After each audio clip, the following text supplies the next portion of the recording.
Finally time to work on the CRV or RSX, a literal barn find. But without further ado, I've been invited to collaborate with a company named ATOTO. They were kind enough to send me a stereo. This is a 9-inch display touchscreen stereo. Now let's go ahead and open up. I'll get into the details about the system. So right away, we're introduced to a user manual. It looks like a screen protector and the actual display itself. Some cool things about this system is it's got wireless Apple CarPlay, wireless Android Auto. It's got its own hotspot, so you can provide Wi-Fi to your devices within the area or in the vehicle. And I'll go more into detail once I install the actual system so we could see the features that it has to offer.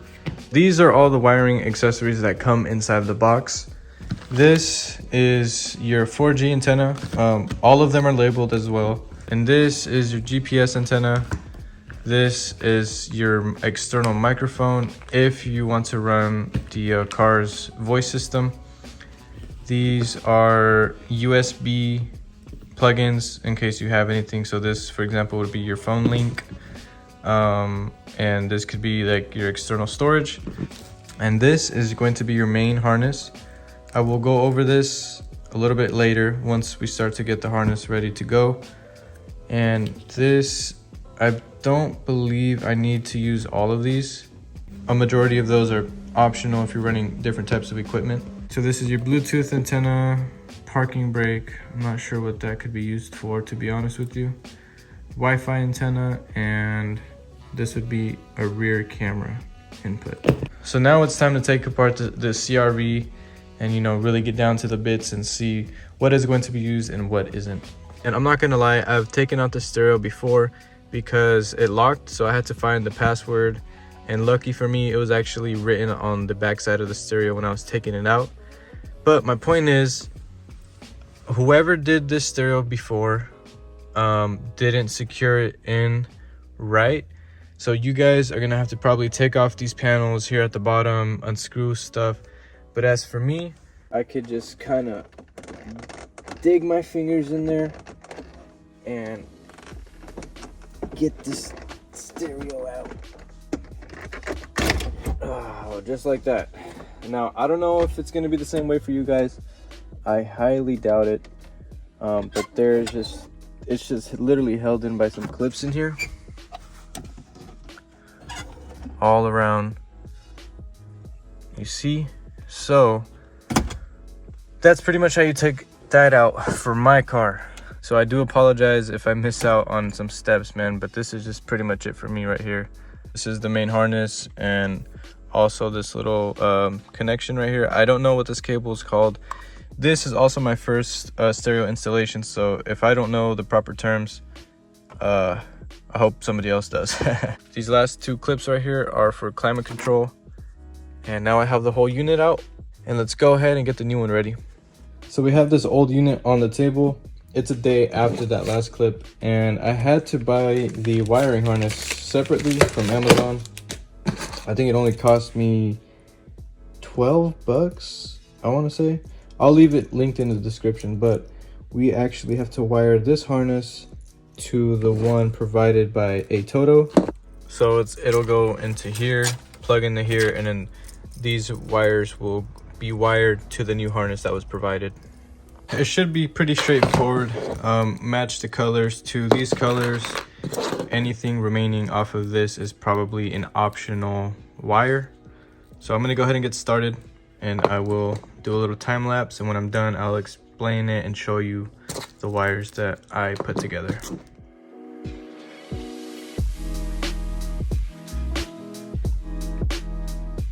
All right, so I'm done with the wiring harness. The harness that I bought from Amazon is actually really helpful in the way that they printed the proper wire name to it. So this one's right front positive. If we follow to the ATOTO harness, it says front right positive. So you just gotta basically match it with the wiring to this one, and you're good to go.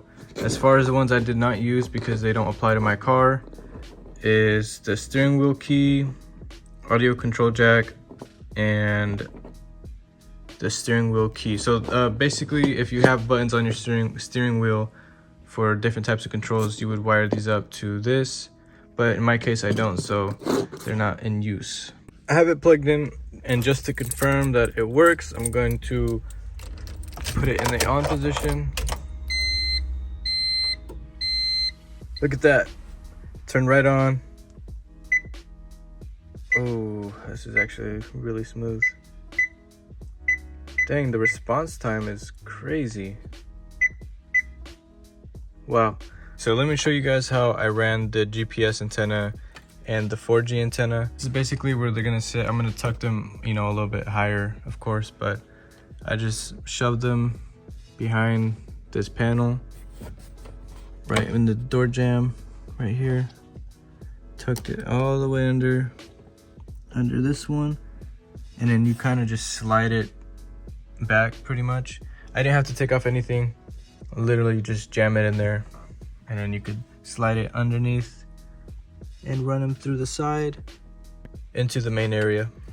Okay, so now that I pretty much got the wiring figured out, we can go ahead and swap this system onto here, take the old one out, put it aside, and we could see how this is really gonna look.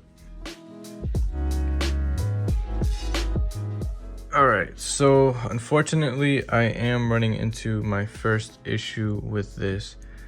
So if you see up here, you can see a small gap right here. If you go on this side, it's completely flush.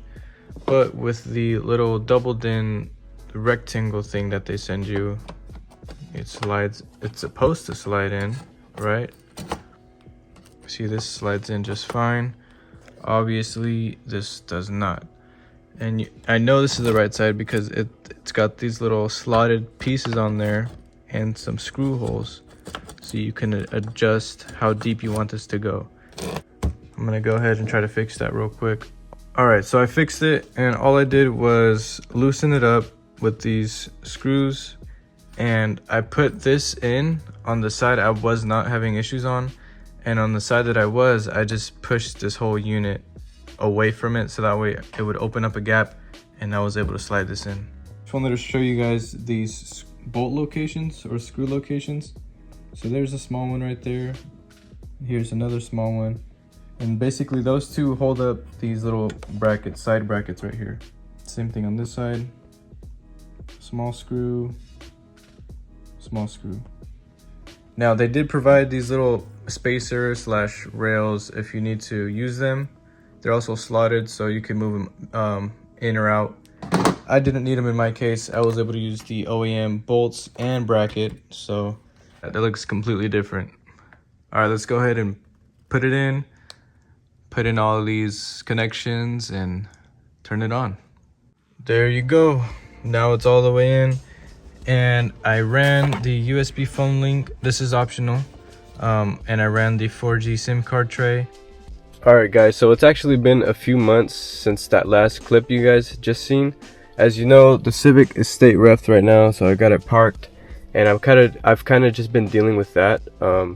But anyway, the system is in, it's been in, and I've had the ability to use it for like the last, I don't know, 2 months. So everything works. Right now it's pairing to my iPhone. I have it to where on startup it connects to Apple CarPlay. So as you guys can see, the maps works. I'm covering it because I don't want you guys to figure out exactly where I live. Spotify, as you can see, works. I haven't tried the phone on here, but I mean, if I were to guess, it works because Spotify and the maps work just as fine. But yeah, so that's Apple CarPlay right there. This is Spotify. Now, and if we go to the actual Android screen or homepage, you can see they got all kinds of apps. I'm not going to go through every single one of them just because of the fact that it would take way too long. Feel free to pause the video and see what kind of apps that they have. But yeah, they got all of these apps. Yeah, that's pretty much it. You could go to your settings, display, sound, whatever you got to do, it's all here. In like the 2 months that I've had this, I can honestly say it's a pretty decent system. I would install it in some other cars that I own. I did have a few hiccups here and there. Like I said, the Wi-Fi antenna wasn't working all that well. It would disconnect. Sometimes the connectivity from iPhone to the Apple CarPlay, which would be CarLink 2.0, yes, there were some issues with that where it wouldn't connect sometimes, or it would just bug out. But I mean, overall, it works. It really does work. I could play music, but I don't want to get copyrighted. Alright gang, that's going to be it for today's video. I just want to shout out ATOTO again for collabing with me and sending out this product. I had a few hiccups with it, like I said, but it's okay. Product still works fine. I'm able to listen to music, use navigation and all that. So that's, I think, is the most important part about it. But yeah, I hope you guys enjoyed. A little bit different content this time. CRV is going to head into an overlanding direction, but with this state ref that I have and the fees that I have to pay, really slowed me down. So that's gonna have to be put on hold again. Stay patient with me. It's only gonna get better, even though I got hit with this ref. But yeah, please subscribe. We hit 1,600 subs already. Pretty crazy. I got over 100 subs within the last 2 months, not having uploaded either. So yeah, thanks again. I'll catch you on the next one.